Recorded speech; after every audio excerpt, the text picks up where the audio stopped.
Assalamualaikum teman-teman, kembali lagi channel saya Rifin Muhammad. Kembali lagi di konten bike check.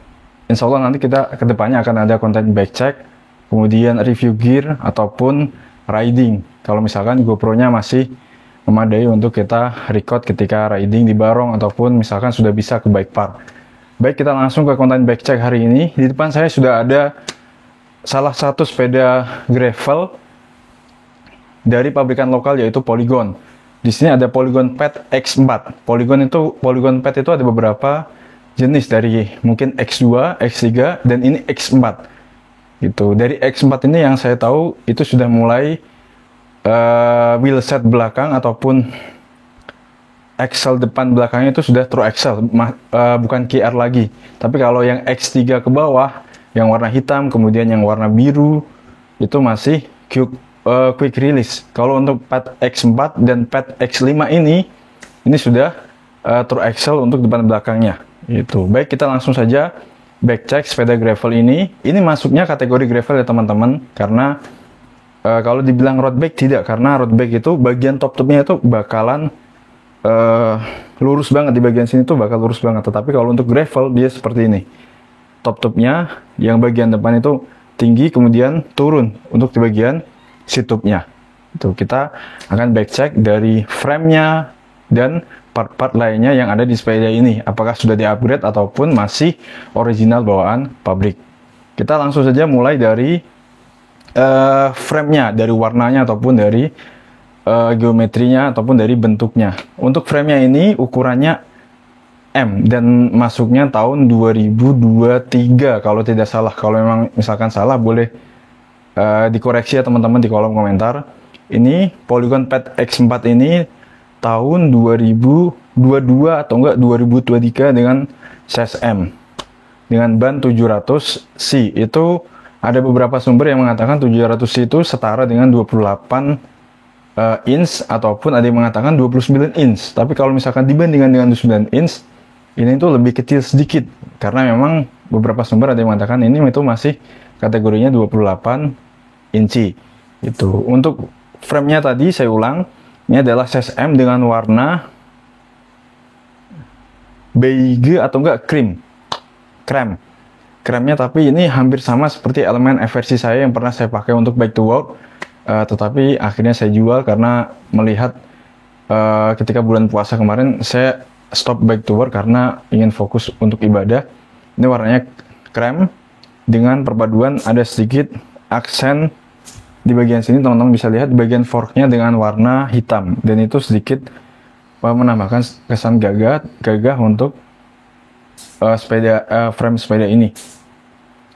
Warnanya krem dengan size M, teman-teman bisa lihat. Kita lanjut ke bagian kokpitnya. Sebelum lanjut ke kokpitnya, seperti yang sudah saya info di awal tadi teman-teman, bahwasanya untuk bagian belakang sini teman-teman bisa lihat di sini sudah true axle. Bagian belakangnya dengan 12 kali 142. Jadi masuknya itu belum boost seperti MTB, tapi masuknya kalau di QR itu QR boost. Jadi misalkan yang tadinya pakai 135 bisa di-upgrade jadi 142 mm. Bisa tinggal diganti free hub-nya biar supaya lebih suaranya jangkrik ataupun tawon. Dan ini masih berbahan aluminium alloy. Dan alhamdulillah untuk frame-nya ini sudah inner kabel semua, nggak ada yang di luar. Mungkin ada yang di luar di sini, di bagian sini, yaitu untuk pengeremannya. Jadi masuk di bagian sini, kemudian keluar lagi di bagian area sini, kemudian masuk ke kaliper remnya. Kita lanjut ke bagian kokpitnya. Mohon maaf saya duduk ya teman-teman, karena kalau berdiri kayaknya nggak kelihatan di kamera. Kita lanjut ke handlebarnya. Handlebarnya ini sudah menggunakan drop bar. Kalau bawaannya itu masih menggunakan NTT, tapi ini di-upgrade sama pemilik sebelumnya. Akhirnya di-upgrade menggunakan Strammer Aeroflow. Di bagian sini ada keterangannya, mohon izin berdiri. Untuk klemnya sendiri itu 31,8 mm. Kemudian dropnya ke sini 125 mm. Reach ke depannya ini reach-nya itu 80 mm. Kemudian width-nya, lebarnya di sini tuh 40 mm ataupun di sini tertulisnya 400 mm, maaf teman-teman. 400 mm jadi 40 cm. Itu untuk spesifikasi. Di drop barnya yaitu dari brand Strammer Aeroflow. Kemudian kita lanjut ke bagian stemnya dulu ya teman-teman. Ini stemnya masih menggunakan pabrikan Cina kalau nggak salah. Ini mereknya Tosek yang klaimnya 31,8 mm. Untuk panjangnya ini segini 60 mm, nggak terlalu panjang, 60 mm atau enggak 80 mm. Ini kayaknya 60 mm ataupun 6 cm. Kemudian kita lanjut ke bagian drifternya. Ini sebagai informasi untuk teman-teman yang belum tahu, namanya adalah drifter. Drifternya menggunakan Tiagra full speed bagian kanan kirinya. Tuh, drifternya menggunakan Tiagra 10 speed. Untuk apa namanya ini? Bar tabnya menggunakan Lizard Skin. Cuman ini sudah saatnya ganti karena sudah hampir rusak, harus wajib ganti. Kita nanti ganti setelah memang misalkan ada rezekinya, kita ganti dengan merek Strammer ataupun merek Ricci. Ya, itu untuk drifternya. Drifter dan pengeremannya itu untuk tarikannya menggunakan Shimano Tiagra. Karena kan beda sama MTB. MTB kan ada Deore dan lain-lain dan teman-temannya. Ini Tiagra, Sora, 105 dan lain-lain berikut dengan rombongannya. Itu. Ini drifternya tarikannya menggunakan Tiagra. Kita lanjut ke bagian forknya dulu. Forknya ini yang bikin banyak orang tertarik mungkin di bagian forknya. Forknya itu yang saya tahu full carbon. Full carbon dari steer tube-nya, kemudian ke bagian lower leg-nya itu semuanya menggunakan full carbon. Tuh. Dengan ya tadi ada aksen hitamnya, kemudian ada logo Polygon di bagian fork-nya. Dan di bagian fork-nya tuh alhamdulillah ada 3 eyelet. 1, 2, 3. Teman-teman bisa gunakan untuk pasang rak, kemudian pasang mounting untuk lampu. Misalkan teman-teman bawa lampu untuk misalkan yang goesnya jauh, bisa dipasang mounting seperti itu, harganya 60.000 atau berapa waktu itu. Ada 3 eyelet yang masing-masing ada fungsinya. Yang terakhir buat apa bang? Berarti bisa buat spakbor. Kalau misalkan teman-teman mau pasang spakbor, eyelet terakhir itu bisa buat spakbor. Tinggal dikondisikan bagaimana teman-teman menggunakannya. Itu. Baik, kita lanjut ke bagian seat post-nya. Seat post-nya itu kemarin sempat pakai Tosek karbon juga, cuman ternyata ada melengkung ke belakangnya sedikit, jadi agak nyaman buat saya. Akhirnya saya ganti, saya jual, dan saya ganti menggunakan bawaannya yaitu NTT Sport dengan diameternya itu 29,2 kalau nggak salah ya, 29,2 untuk diameter seat postnya ini. Dan saddle-nya saya menggunakan Nautilus. Sebenarnya enak, cuman kayaknya minusnya di relnya, karena relnya ini berbahan steel. Jadi mungkin steel dengan alloy kan mungkin nggak ketemu atau gimana, saya kurang paham juga. Akhirnya bunyi terus. Udah bunyi di bottom bracketnya, bunyi juga di bagian seat postnya. Kita lanjut ke bagian cranknya ya teman-teman. Kita crank dulu. Cranknya menggunakan Praxis Alba. Ya. Cranknya menggunakan Praxis Alba dengan chainring terkecilnya itu 32, chainring terbesarnya 48. Itu. Untuk bottom bracketnya saya menggunakan Shimano. Sempat waktu itu pas beli dari orangnya, pemilik sebelumnya, yaitu menggunakan BB keramik merek apa lupa. Pokoknya BB keramik. Saya kira BB-nya yang bermasalah, ternyata ketika diganti sama Shimano ternyata bukan BB-nya. Ternyata emang kayaknya cranknya agak ada sedikit treatment yang saya masih kurang paham. Tuh, untuk pedalnya saya menggunakan Shimano. Ini juga bawaan dari pemilik sebelumnya. Tadinya kan pakai klit, kirain dibawain sama klitnya gitu, ternyata enggak. Dan dibawain pedal Shimano berbahan nilon komposit, tapi lumayan sih teman-teman, walaupun Shimano berbahan nilon komposit.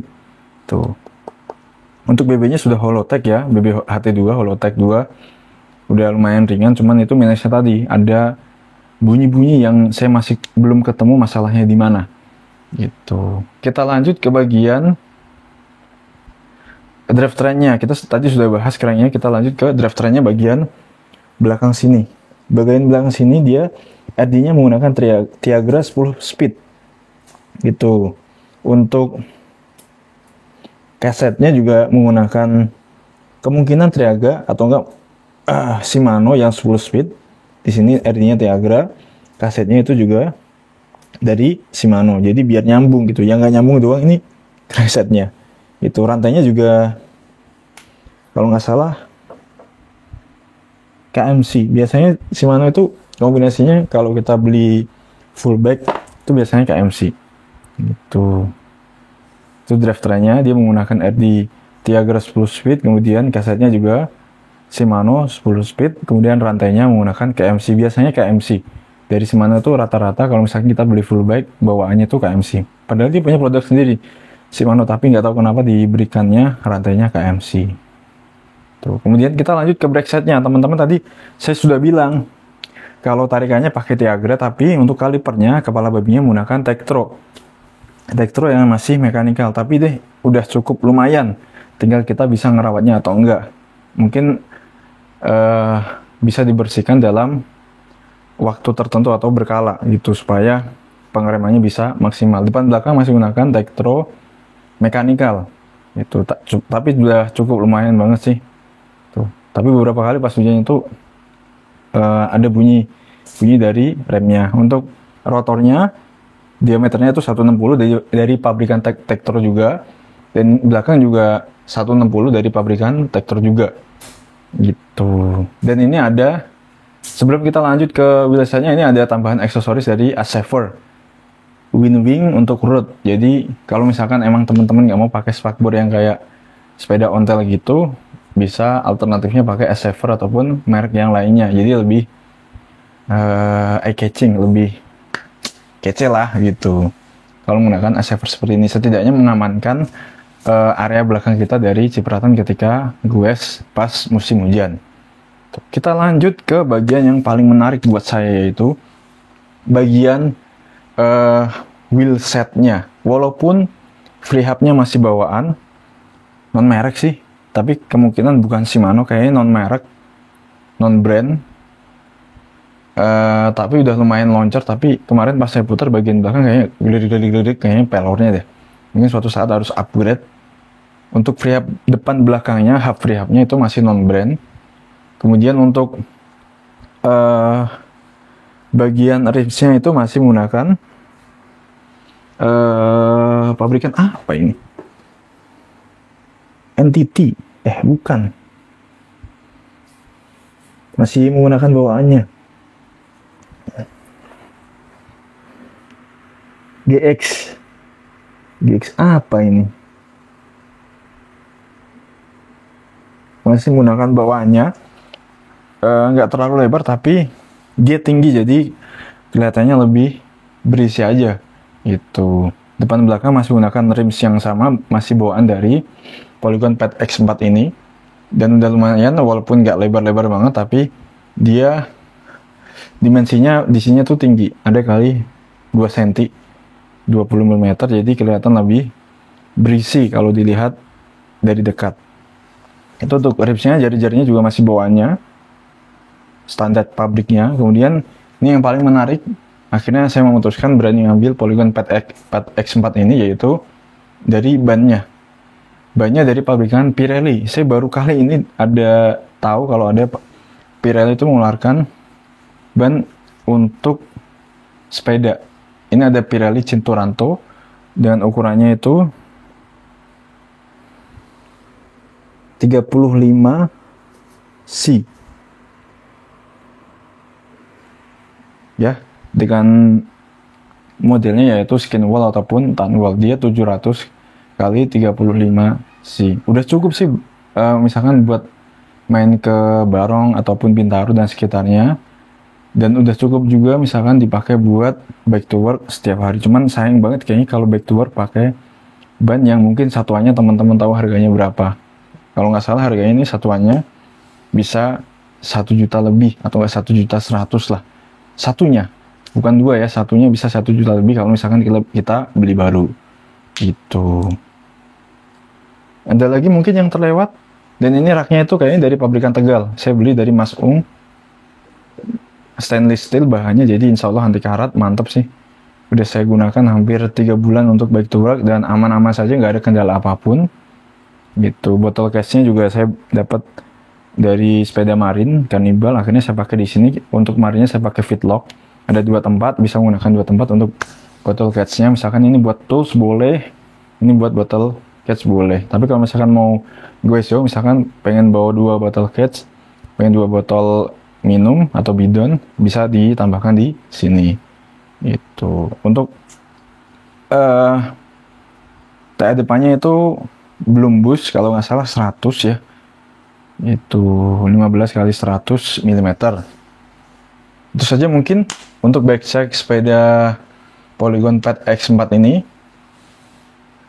Kesimpulannya, Polygon Pad X4 ini mungkin bisa jadi salah satu opsi untuk teman-teman yang sudah mulai mau main gravel, karena yaitu salah satu kelebihannya, dia udah TA depan belakang, insya Allah lebih aman ketika di trek ataupun di jalan manapun. Yang penting ketika sebelum berangkat kita cek-cek.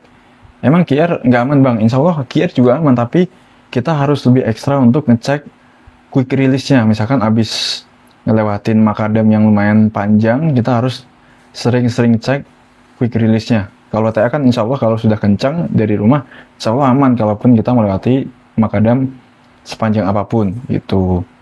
Yang kedua, dari segi warnanya ini menurut saya sangat eye-catching, enak banget dilihat gitu. Dengan harga yang mungkin beda tipis sama Polygon Tambora yang paling rendah yang warnanya putih, menurut saya ini lebih worth it buat dibeli dengan isiannya Tiagra. Kalau yang Polygon Tambora yang seri paling rendah itu isiannya Microshift atau apa gitu.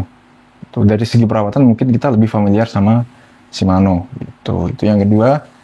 Dan yang ketiga, kalau kita misalkan beli ini full bike dari Polygon, sebenarnya tidak ada yang perlu kita upgrade, cuman mungkin pedalnya kalau misalkan teman-teman yang mau menggunakan clipless gitu. Itu saja kesimpulannya. Layak dibeli atau tidak? Di tahun 2025 layak dibeli untuk teman-teman yang suka gravelan atau mau mulai back to work dengan menggunakan sepeda ke kantor. Itu saja mungkin konten cek sepeda hari ini. Terima kasih untuk teman-teman yang sudah nonton. Jangan lupa like, komen, dan subscribe supaya saya lebih semangat untuk membuat video-video cek sepeda yang lainnya ataupun review gear yang lainnya. Terima kasih. Assalamualaikum warahmatullahi wabarakatuh.